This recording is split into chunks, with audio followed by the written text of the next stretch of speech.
Assalamu alaikum students, this is MMS online sport program. I am here with second lecture. You know the month of Ramadan has been started and it is the full of blessings by Allah. May this Ramadan you blessed by Allah Almighty and your heart enlightened by faith of Allah. Remember me and my family in your precious prayer. Thank you so much. Now come on the topic. In last lecture we have discussed the definition of geography.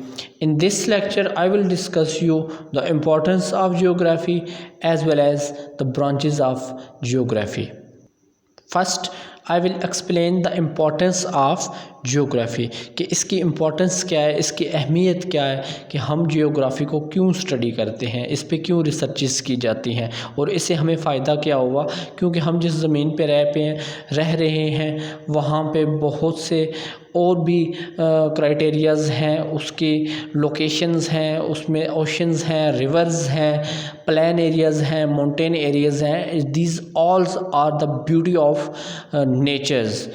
तो first if I discuss you the importance that is most vital role is for tourism कि जो सयाह होते हैं, सैर करने वाले लोग होते हैं, they use the maps guideline to know the location.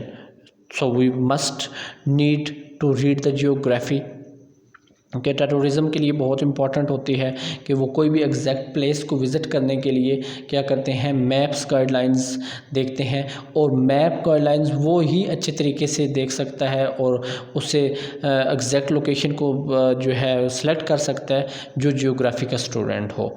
Second इसका इम्पॉर्टेंट पॉइंट है वॉर इज़ मीन के जो आर्मी होती है वो डिफेंडिंग के लिए जिस बॉर्डर पे जिस कंट्रीज़ के लिए जाती है और लोकेशन जानने के लिए उसे मैप रीडिंग करनी पड़ती है।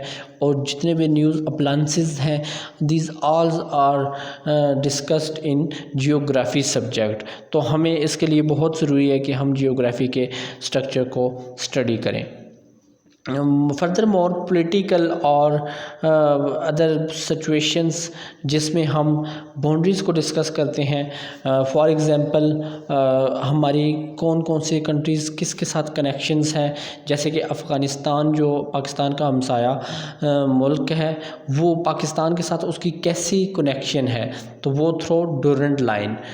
और हम यूरोप की किसी कंट्री के साथ कनेक्टेड हैं तो थ्रू एयर, हम जहाज़ के ज़रिए पहुंचते हैं उस कंट्री में, या उधर से जो इधर पीपल आते हैं वो थ्रू एयर आते हैं। कुछ कंट्रीज़ के साथ हमारी कनेक्शन है थ्रू सी पोर्ट्स यानी समुद्री रास्ते के ज़रिए हम उनके साथ कनेक्टेड हैं। तो ये ऑल जो प्रोसेस हैं हम डिस्कस करते हैं थ्रू पॉलिटिकल जियोग्राफी। तो मेन ब्रांच तो उसकी पॉलिटिकल जियोग्राफी होती है।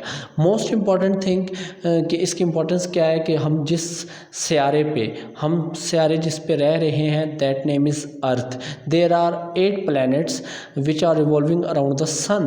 One is the earth where we are living and their life exists, जहाँ पे इंसान ज़िंदा रह सकता है। तो इस सियारे के मुतालिक हमें इंफॉर्मेशन होनी चाहिए क्योंकि हम अर्थ पे रह रहे हैं और इसके बारे में इंफॉर्मेशन, इसकी एग्जैक्ट जो पॉइंट्स हैं, इसकी रिवॉल्विंग, इसकी शेप्स, इसके स्ट्रक्चर्स हमें अच्छे तरीके से मालूम होने चाहिए। तो ये सारी जो इंफॉर्मेशन है हम जियोग्राफी में ही स्टडी करते हैं, क्योंकि लास्ट लेक्चर में आपको मैंने ये बताया था कि geography mean the study of earth, कि हम जो स्टडी ऑफ अर्थ करते हैं वो जियोग्राफी ही होती है।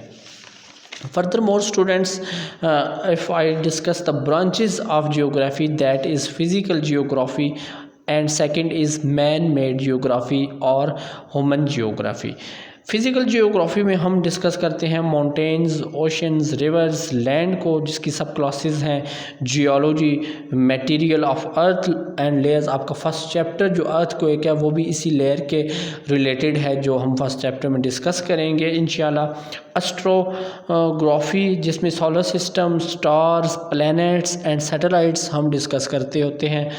थर्ड इज़ जियोमॉर्फोलॉजी जिसमें शेप्स एंड स्ट्रक्चर्स को हम डिस्कस करते हैं। एक्सप्लोरेशन जियोग्राफी में हम एरिया डिस्कवर करते हैं।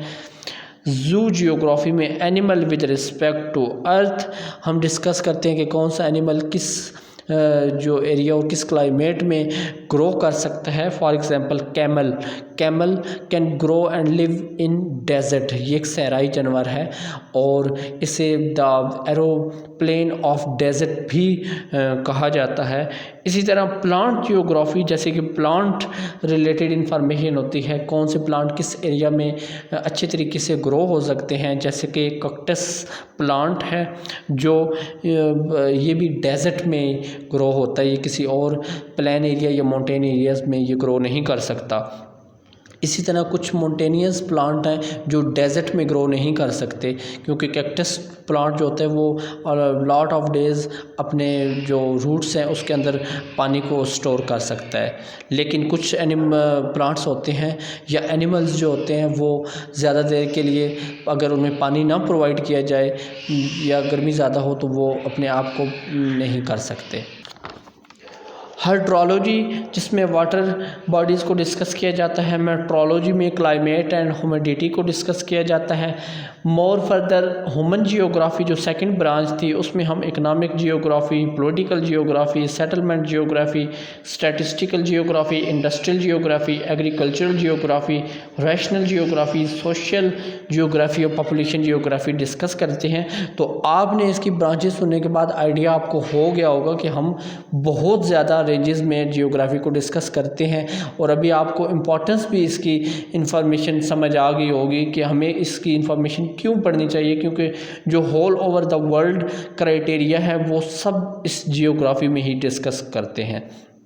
तो स्टूडेंट ये चीज़ की इम्पोर्टेंस इंशाल्लाह in next lecture I will start first chapter of this book and I recognise that you are feeling enjoyable by listening this lecture. Thank you so much. Remember me in your prayers.